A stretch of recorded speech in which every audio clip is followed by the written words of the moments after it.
Friends, മക്കളിനെ ഇന്നലെ അവിടെ 2.5 ലക്ഷം രൂപ കിട്ടി.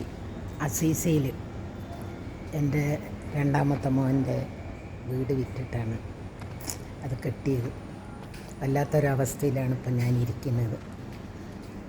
കാരണം എന്താണെന്ന് പറഞ്ഞാൽ നമ്മളൊന്നും ഇല്ലാത്തവരാണ്. പക്ഷെ മക്കളുടെ ജീവിതം, അവരുടെ അവയവങ്ങൾക്ക് മീതെ സ്വത്തിനും പണത്തിനൊന്നും ഒരു വില കൽപ്പിക്കാത്ത ആളാണ് ഞാൻ. കാരണം സ്വത്തും മുതലും എല്ലാത്തിലേക്കായാലും വലുത് എൻ്റെ മക്കളുടെ ജീവനാണ് എന്നുള്ളതാണ് ഞാൻ ചിന്തിക്കുന്നത്. സ്വത്തും പണമെല്ലാം നമ്മളുണ്ടാക്കുന്നതല്ലേ. അപ്പോൾ ആലത്തൂർ ഗവൺമെൻറ് ആശുപത്രിയിലാണ് ഞാനിതൊക്കെ എൻ്റെ മൂത്ത മകൻ്റെ പ്രസവത്തിനാണ് ഞാനിവിടെ വന്നിരിക്കുന്നത്. ഇന്നിപ്പോൾ ഈ ആശുപത്രിയിൽ ജനിച്ച എൻ്റെ മകൻ ഇവിടെ ഇല്ല, ഈ ഭൂമിയിൽ എന്നെ വിട്ടുപോയി. ആ ഒരു സങ്കടം എനിക്ക് ഈ ആശുപത്രിയിൽ വന്നപ്പോൾ വന്നു. ഒരു വിഷമം. ഇവിടുത്തെ ഡെലിവറി റൂമിലാണ് എൻ്റെ മകന് ഞാൻ ജന്മം കൊടുത്തത്. ഈ ഭൂമിയിൽ എല്ലാം കാശ് കൊടുത്താൽ കിട്ടും, സ്വന്തം മക്കളിനെ ഒരിക്കലും കിട്ടില്ല. നഷ്ടം തന്നെയാണ്.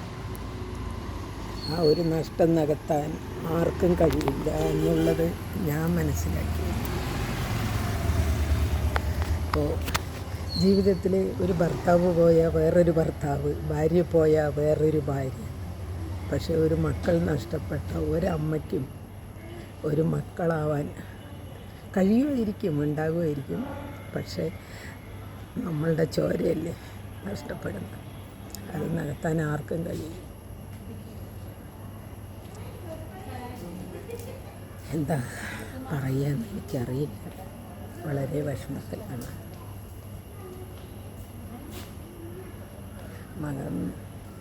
മോൻ മരിച്ചതിൻ്റെ വിഷമം 4 മാസമായി തീർന്നില്ല. അപ്പോഴത്തേനും 2 മക്കൾക്കും ഒരു ബുദ്ധിമുട്ട് വന്നു. അവരിപ്പോൾ ഇന്ന് ആശുപത്രിയിലാണ്. ഞാനും ഗവൺമെൻറ് ആശുപത്രിയിലാണ്. ആലത്തൂർ താലൂക്ക് ആശുപത്രിയാണ്. ഓക്കെ. പക്ഷേ പഴയ ഹോസ്പിറ്റൽ ഇങ്ങനെയൊന്നുമല്ല. അത് ഞാൻ കാണിച്ചു തരാം കേട്ടോ. ഈ ഹോസ്പിറ്റൽ പഴയത് അങ്ങനെയൊന്നുമല്ല, ഇപ്പോൾ ഇങ്ങനെയാണ്. ഓക്കെ. കുട്ടികളുടെ പ്രസവമായിട്ടൊക്കെ ഇപ്പോൾ ഇങ്ങോട്ടാക്കി. ആലത്തൂർ ഹോസ്പിറ്റലാണ്. നല്ല വൃത്തിയുണ്ട് ഇപ്പോൾ കുറേ ആയിട്ട്. മറ്റേത് പഴയ ഹോസ്പിറ്റൽ പോലെയല്ല. ഞാൻ മക്കൾക്ക് ചായയൊക്കെ കൊടുത്ത് അവർക്ക് കഴിക്കാനൊക്കെ കൊടുത്തിട്ടാണ് ഇവിടെ വന്നാൽ. കുരങ്ങ് ഹോസ്പിറ്റലിൽ കുരങ്ങിനെ കണ്ടല്ലോ. ഹോസ്പിറ്റലുകളിൽ കുരങ്ങും മാനൊക്കെ വന്നിരിക്കുന്നു. പൂച്ചയാ. ഇതൊക്കെയാണ് ഇപ്പോഴത്തെ ഹോസ്പിറ്റലുകൾ. വൃത്തിയുണ്ട്, വലിയ പഴയ പോലെയല്ല. ഒരു പൂച്ച നോക്ക് എൻ്റെ മുകളിലേക്ക് ചാടും. ഇതെന്താടാ നിങ്ങൾ പോയില്ലേടാ? പോയില്ലേ?